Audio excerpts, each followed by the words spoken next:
नमस्कार दोस्तों, राधे राधे। प्रेम से बोलिए गणेश भगवान की जय। आज हम बुधवार के दिन गणेश भगवान की बहुत ही दुर्लभ कथा सुनेंगे। बहुत पुरानी बात है। एक गांव में एक बुढ़िया रहा करती थी। वह गणेश जी की परम भक्त थी, लेकिन उसकी अब बहू को पसंद नहीं था। एक दिन बहू ने पूजा स्थल पर रखे गणेश जी की प्रतिमा को उठाकर कुएं में रख दिया। बुढ़िया बहुत दुखी हुई। वह गांव छोड़कर चली गई। रास्ते में जो भी उसे मिलता वह उसे गणेश जी की मूर्ति बनाने को कहती। उसकी किसी ने भी नहीं सुनी। वह चलते चलते राजा के महल के बाहर पहुंची। वहां उसने देखा कि कारीगर महल का काम कर रहे हैं। बुढ़िया ने कारीगर से मूर्ति बनाने को कहा तो कारीगर ने भी मना कर दिया और उसने बुढ़िया का अपमान करके वहां से भगा दिया। बुढ़िया वहां से जाते ही महल टेढ़ा हो गया। कारीगर यह देखकर परेशान हो जाता है और इसकी वजह समझ नहीं पाता। वह राजा के पास जाता है और कहता है कि एक बुढ़िया आई थी, उसने गणेश जी की प्रतिमा बनाने को कहा, हमने उसे मना कर दिया और उसके जाने के बाद हमारा महल टेढ़ा हो गया। राजा भी गणेश जी का बहुत बड़ा भक्त था। वह समझ गया कि यह गणेश भगवान की अनादर करने की वजह से हुआ है। वह अपने कारीगर से बुढ़िया को महल में बुलवाता है और कहता है कि मैं तुम्हारे लिए गणेश जी का मंदिर बनवा दूंगा। तब बुढ़िया खुश हो जाती है। राजा ने गणेश जी का मंदिर बनवा दिया और उसके बाद तुरंत ही राजा का महल सीधा हो गया और वह बुढ़िया गणेश भगवान के मंदिर में रहने लगी और गणेश भगवान की सेवा करने लगी। और गणेश भगवान की कृपा से राजा और भी अधिक धनवान हो गया। उसका यश और भी फैलने लगा। हे गणेश भगवान, जैसे आपने राजा और बुढ़िया पर कृपा बनाई, वैसे हम सब भक्तों पर कृपा बनाए रखना। बोलो गणेश महाराज की जय। अब सुनते हैं बुधवार के दिन सुनी जाने वाली एक अन्य कथा। एक बार गणेश जी एक बालक के रूप में पृथ्वी लोक पर आते हैं और अपने भक्तों की परीक्षा लेने की सोचते हैं। वह एक चुटकी चावल और एक चम्मच दूध लेकर लोगों के पास जाते हैं और उनसे एक चावल की खीर बनाने के लिए कहते हैं। एक चुटकी चावल और थोड़े से दूध की खीर बनाने की बात सुनकर लोग उन पर हंसने लगते हैं। बहुत भटकने के बाद किसी ने भी उनकी खीर नहीं बनाई। आखिर एक गांव में एक बुढ़िया को उन पर दया आ गई और वह बोली, ला बेटा, मैं खीर बना देती हूँ। ऐसा कहकर वह छोटी सी कटोरी ले आई। यह देख बालक बोला, अरे माँ, इस कटोरी से क्या होगा, कोई बड़ा बर्तन ले आओ। बच्चे का मन रखने के लिए बुढ़िया बड़ा बर्तन ले आती है। अब बालक उसमें चावल और दूध उड़ेल देते हैं। देखते देखते वह बर्तन भर जाता है। उसके बाद भी चुटकी भर चावल और चम्मच भर दूध खत्म नहीं होता। बुढ़िया एक एक करके घर के सारे बर्तन ले आती है। सब भर जाते हैं, लेकिन चुटकी भर चावल और एक चम्मच दूध खत्म नहीं होता। तब बालक बुढ़िया से कहता है कि वह खीर बनाने के लिए सामग्री को चूल्हे पर चढ़ा दे तथा गांव में जाएं और सबको खाना खाने का निमंत्रण दे दें। जब खीर बन जाए तो उसे भी बुला लेना। बुढ़िया वैसा ही करती है। सारा गांव आता है और खीर खाकर चला जाता है, लेकिन उसके बाद भी खीर बच जाती है। बुढ़िया पूछती है कि इसका क्या करें। तब बालक ने कहा, इस खीर को घर के चारों कोने में बर्तन सहित उलट उलट कर रख दो और सुबह तक ऐसे ही रहने देना। सुबह बुढ़िया बर्तन उठाकर देखती है तो हीरे जवाहरात नजर आते हैं। बुढ़िया को समझते देर नहीं लगती कि वह नन्हा बालक और कोई नहीं, स्वयं गणेश भगवान थे। गणेश भगवान की कृपा से बुढ़िया कुछ ही दिनों में धनवान हो जाती है और वह गणेश भगवान के नाम पे गांव में सबको भोजन कराती है। हे गणेश भगवान, जैसे आपने बुढ़िया पर कृपा बनाई, वैसे हम सब भक्तों पर बनाए रखना। बोलो श्री गणेश महाराज की जय। अब सुनिए गणेश भगवान की एक अन्य कथा। एक समय की बात है। महर्षि पराशर अपने आश्रम में ध्यान मग्न बैठे थे। तभी कहीं से बहुत ही शक्तिशाली एक मूषक आया और महर्षि पराशर के ध्यान में विघ्न डालने लगा और उनके आश्रम में रखे अनाज, वस्त्र और ग्रंथों को कुतरने लगा। उस मूषक को रोकने के लिए भरसक प्रयास किया गया, किंतु वह पकड़ से बाहर रहा। उसने सारे आश्रम को अस्त व्यस्त कर दिया। जब वो थक हार गए तो उन्हें इस विघ्न से उभरने के लिए विघ्नहर्ता की शरण में गए और उनकी उपासना करने लगे। गणेश जी महर्षि की उपासना से हर्षित हुए और उपद्रवी मूषक को पकड़ने के लिए अपना पास फेंका। पास को अपनी तरफ आते देख मूषक भागता हुआ पाताल लोक में पहुंच गया। पास ने उसका पीछा ना छोड़ा और उसे बांधकर गणेश जी के सामने उपस्थित हुआ। गणेश जी को देखकर वह मूषक उनकी स्तुति करने लगा। गणेश जी ने उसकी स्तुति से खुश होकर बोले, तुमने महर्षि पराशर के आश्रम में इतनी उथल पुथल क्यों मचाई? यह उनका ध्यान भी भंग क्यों किया? मूषक कुछ न बोला, चुपचाप खड़ा रहा। गणेश जी आगे बोले, अब तुम मेरे आश्रय में हो, इसलिए जो चाहो मुझसे मांग लो।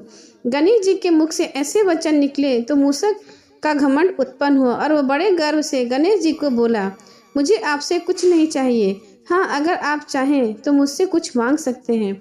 गणेश जी की उसकी बात सुनकर मुस्कुराने लगे और बोले, ठीक है मूषक, अगर तुम मुझे कुछ देना चाहते हो तो तुम मेरे वाहन बन जाओ।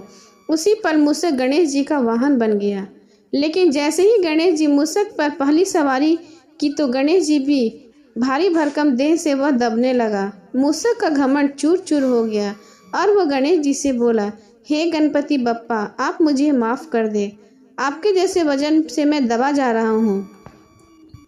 आप अपने आप को थोड़ा हल्का कर लें। अपने वाहन की प्रार्थना पर गणेश जी ने अपना भार कम कर लिया। इस घटना के उपरांत से ही मूषक गणेश जी का वाहन बनकर उनकी सेवा में लग गया। गणेश जी को चूहे पर बैठना इस बात का संकेत है कि उन्होंने स्वार्थ पर विजय पाई है और जन कल्याण के भाव को अपने भीतर जागृत किया है। इस तरह से मूषक बना गणेश जी का वाहन। गणेश पुराण के अनुसार प्रत्येक युग में गणेश जी का वाहन बदलता रहता है। सतयुग में गणेश जी का वाहन सिंह है, त्रेता युग में गणेश जी का वाहन मयूर है और वर्तमान युग यानी कलयुग में उनका वाहन मूषक है। अब सुने तुलसी और गणेश जी की कथा। एक समय की बात है, नवयौवन संपन्नता तुलसी देवी नारायण परायण हो तपस्या से निर्मित तीर्थों में भ्रमण करती हुई गंगा तट पर पहुंची। वहां उन्होंने गणेश जी को देखा, जिनकी नई जवानी थी, जो अत्यंत सुंदर, शुद्ध और पीताम्बर धारण किए हुए थे। सुंदरता जिनके मन का अपहरण नहीं कर सकती थी, जो कामना रहित और श्रेष्ठ और यज्ञेंद्री के गुरु हैं तथा मंद मंद मुस्कुराते हुए जन्म मृत्यु और बुढ़ापा का नाश करने वाले श्री कृष्ण के चरण कमलों का ध्यान कर रहे थे। उन्होंने देखा कि तुलसी का मन गणेश की ओर आकर्षित हो गया है। तब तुलसी उनसे लंबोदर तथा गजमुख होने का कारण पूछकर उनका उपहास करने लगी। ध्यान भंग होने पर गणेश जी ने पूछा कि तुम कौन हो, किसकी कन्या हो, यहाँ तुम्हारे आने का क्या कारण है? यह तुम्हें मुझे बतलाओ, क्योंकि सुबह तपस्वी का ध्यान भंग करना सदा पापजनक और अमंगलकारी होता है। श्री कृष्ण कल्याण करे, कृपा निधि विघ्न का विनाश करे और मेरे ध्यान भंग से उत्पन्न हुए दोष तुम्हारे लिए अमंगलकारक ना हो। इस पर तुलसी ने कहा, प्रभु, मैं धर्मात्म की नवयुवती कन्या हूँ और तपस्या में संलग्न हूँ। मेरी यह तपस्या पति प्राप्त के लिए है, अंत आप मेरे स्वामी हो जाइए। तुलसी की बात सुनकर बुद्धि संपन्न गणेश जी श्री हरि का स्मरण करते हुए बोले, तुलसी से मधुर वाणी में बोले। गणेश ने कहा, हे माता, विवाह करना बड़ा भयंकर होता है, अंत इस विषय में मेरी बिल्कुल इच्छा नहीं है, क्योंकि विवाह दुख का कारण होता है, उससे सुख कभी नहीं मिलता।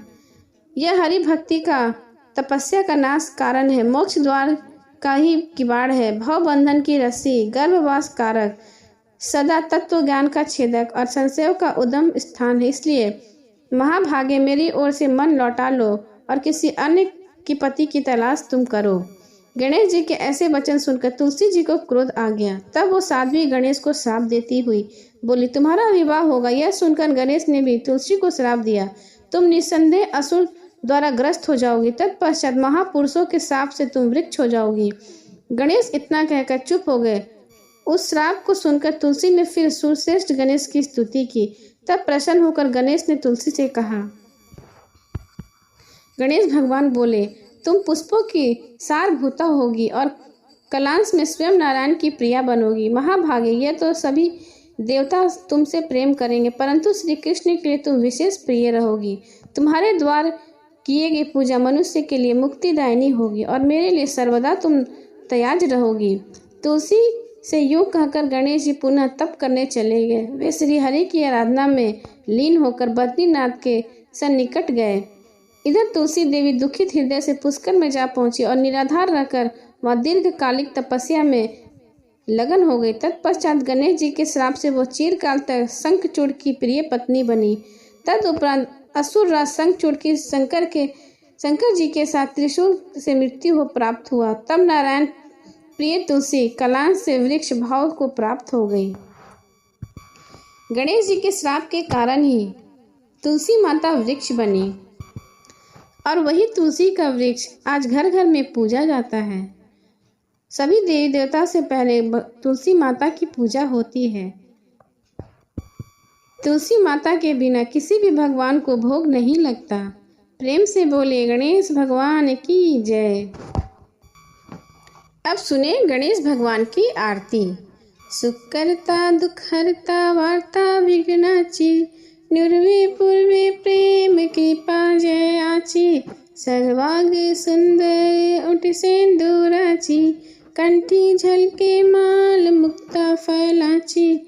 जय देव जय मंगल मूर्ति, दर्शन मात्रे मनोकामना पूर्ति। जय देव रत्न खचित फरा तुझको गौरी कुमरा, चंदानी उटी कुमकुम केशरा। हीरे जड़ित मुकुट शोभत बरा, रुंझुनी नूपुर चरनी घारिया। जय देव जय मंगल मूर्ति, दर्शन मात्रे मनोकामना पूर्ति। जय देव लंबोदर पीतांबर फणिवर वंदना, सरसूंड वक्रतुंड तीर्णा। दास रामाचा वाटे पाहे तदना, संकटि पावे निर्वाण रक्षावे वंदना। जय देव जय मंगल मूर्ति, दर्शन मात्रे मनोकामना पूर्ति। जय देव सिंदूर लाल चढ़ायो अच्छा गजमुख को, दोनों लाल बिराजे सुतहारी घर को। हाथ लिए लड्डू साईं सुरवर को, महिमा कहे न जाए लागद हूँ पद को। जय देव जय मंगल मूर्ति, दर्शन मात्रे मनोकामना पूर्ति। जय देव। अब सुने गणेश भगवान की दूसरी आरती। जय गणेश देवा, माता जाकी पार्वती पिता महादेवा। एक दंत दयावंत चार भुजाधारी, एक दंत दयावंत चार भुजाधारी। माथे पर तिलक सोहे मूस की सवारी। थाल चढ़े फूल चढ़े और चढ़े मेवा, लड्डुअन का भोग लगे संत करे सेवा। जय गणेश देवा, माता जाकी पार्वती पिता महादेवा। अंधन को आँख देते कोढ़िन को काया, बाझन को पुत्र देते निर्धन को माया। सूर श्याम शरण आए सफल कीजिए सेवा, माता जाकी पार्वती पिता महादेवा। दीनन की लाज रखो शंभु सुतकारी, कामना को पूरा करो जग बलिहारी। जय गणेश देवा, माता जाकी पार्वती पिता महादेवा। माता जाकी पार्वती पिता महादेवा। प्रेम से बोलिए गणेश भगवान की जय।